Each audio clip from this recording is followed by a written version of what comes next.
একটি নিজস্ব QR code তৈরি করার জন্য আমরা এমএস ওয়ার্ড থেকে ইনসার্টে যাব, ইনসার্ট থেকে অ্যাড ইনসে ক্লিক করব। আমার এখানে আগে থেকেই করা আছে, তাই এখানে অপশন আছে। আপনাদের যদি না থাকে তাহলে আপনারা পাশে থাকা স্টোরে ক্লিক করবেন। স্টোরে ক্লিক করার পর দেখবেন যে একটি সার্চ বক্স আসবে। আর সার্চ বক্সের মধ্যে লিখে দিবেন যে কিউআর ফর অফিস। তারপর নর্মালি সার্চ অপশনে ক্লিক করে দিবেন।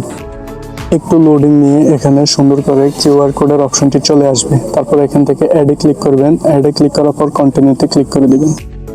দেখবেন যে একটি বক্স শো করছে। এখানে আপনি আপনার ওয়েবসাইট অথবা নাম্বার অথবা যে কোনো প্রতিষ্ঠানের নাম দিয়ে একটি কিউআর কোড তৈরি করতে পারবেন। যেহেতু আমি আমার নাম্বার দিয়ে করব, তাই আমি আমার নাম্বারটি এখানে লিখে দিচ্ছি। তারপর দেখুন সুন্দর করে আমার একটি কিউআর কোড তৈরি হয়ে গেছে। এখান থেকে ইনসার্টে ক্লিক করবেন। ইনসার্টে করলে এটি পেজে শো করবে এবং এটিকে আপনি কাস্টমাইজেশন করে ছোট এবং বড় করতে পারবেন। চাইলে এটি আপনি প্রিন্ট দিয়েও দিতে পারেন।